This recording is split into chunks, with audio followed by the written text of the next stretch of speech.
عزیزان گرامی جو ایک سانحہ آپ جانتے ہیں کہ بھارت کی سرزمین پر ہوا، اور اس سے پہلے عزیزان گرامی 1927 یا 1929 یعنی بھارت کی سرزمین پر کم و بیش 100 سال کے بعد دوبارہ اس طرح کھلے عام نبی پاک علیہ السلام کی شان میں گستاخی۔ اس سے پہلے 1925 یا 1927 کے اندر اللہ اکبر ایک جو ہے گستاخ رسول جس نے نبی پاک علیہ السلام کی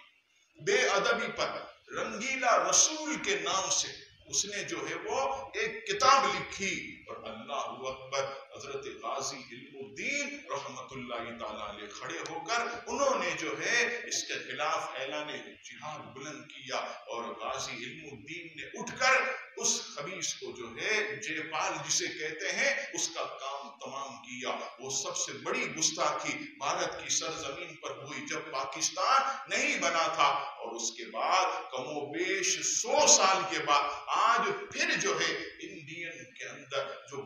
سب سے انتہا پسند جماعت جسے بی جے پی کہا جاتا اور انڈیا کے اندر واجبہ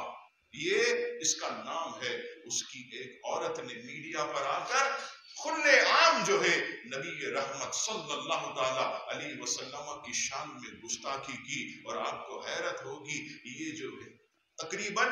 19 یا 20 مئی کا یہ واقعہ، آج تو تقریباً 10 جون ہو گئے، 19 یا 20 مئی کو اس عورت نے جو ہے انڈین چینل پر بیٹھ کر شان رسالت صلی اللہ تعالی علیہ وسلم نے گستاخی کی، اور سب سے پہلے کس نے اس چیز کو پکڑا؟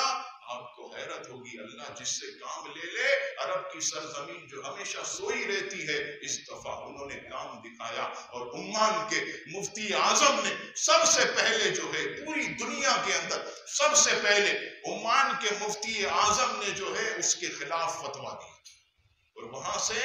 پوری دنیا کو یہ پتا چلا کہ بھارت کی سرزمین پر نبی پاک صلی اللہ تعالی علیہ وسلم کی شان میں گستاخی ہوئی ہے۔ عزیزان گرامی یہ یاد رکھیے گا، ہم یہاں بیٹھ کر کوئی فتنے فساد کی بات نہیں کرتے، ہم یہاں بیٹھ کر کسی کے خلاف کوئی جہاد کی بات نہیں کرتے، لیکن اتنا ضرور کہیں گے کہ جب ہم تمہارے کسی بڑے پر انگلی نہیں اٹھاتے، جب ہم تمہارے مذہب کو نہیں چھیڑتے، تو پھر تم جو ہے ہمارے آقا و مولا صلی اللہ تعالی علیہ وسلم کی شان میں کیوں گستاخی کرتے ہو؟ کیوں نبی پاک صلی اللہ تعالی علیہ وسلم کی شان میں بے ادبی کی جاتی ہے؟ آج جو ہے اس عورت کی وجہ سے آپ دیکھیے پورے عالم اسلام میں بے چینی پائی جاتی ہے۔ آج عرب سے زیادہ مسلمان جو ہے اس کا دل جو ہے نبی پاک علیہ السلام کی گستاخی کی وجہ سے رنجیدہ ہوا ہے، انہیں ٹھیس پہنچی ہے، انہیں تکلیف پہنچی ہے۔ تو ہم جو ہے یہ بات بھارت سے بھی کہیں گے اور ان کی حکومت سے بھی کہیں گے کہ ان چیزوں سے، ایسی شرانگیزیوں سے اپنے لوگوں کو روکا جائے، اپنے میڈیا کو ان چیزوں سے روکا جائے، ورنہ یاد رکھیے گا یہ آگ بڑھتی چلی جائے گی، بڑھتی چلی جائے گی، اور پھر جو ہے کوئی غازی علم الدین کھڑا ہوگا اور وہ جو ہے گستاخ کا کام تمام کرتا رہے گا۔ اور میں پہلے بھی عرض کر چکا کہ اگر ہم گستاخ رسول کو نہیں پکڑتے، اور یہی گستاخ رسول جو ہے جب دھڑلے کے ساتھ گھومتا ہے اور جب دھڑلے کے ساتھ سینہ چوڑا کر کے جب وہ نکلتا ہے تو پھر عاشقوں میں بے چینی پیدا ہوتی ہے، پھر جو ہے غازی عبد القیوم جیسے لوگ پیدا ہوتے ہیں، پھر جو ہے غازی ممتاز قادری جیسے لوگ پیدا ہوتے ہیں، پھر جو ہے ایسے غازی تنویر جیسے مرد کلندر پیدا ہوتے ہیں۔ اگر تم جو ہے گستاخوں کو سزا دینا شروع کر دو، اگر تم گستاخوں کو کیفر کردار تک پہنچانا شروع کر دو، تو ایسے غازی جو ہے پھر کھڑے نہیں ہوں گے، انہیں آنے کی ضرورت نہیں ہوگی۔ اگر گستاخوں کو سزا مل جائے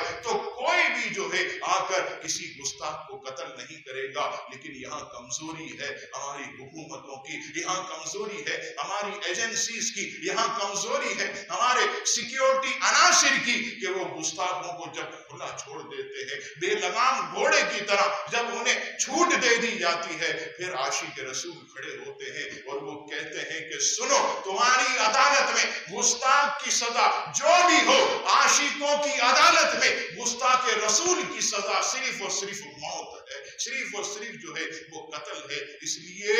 ہم جو ہے یہ بھارت سے یہ مطالبہ کرتے ہیں کہ اس سے پہلے کہ کوئی غازی کھڑا ہو جائے، کوئی مرد کامل کھڑا ہو جائے، جلد از جلد جو ہے اس گستاخ عورت کو کیفر کردار تک پہنچائے، جلد از جلد جو ہے اس عورت کو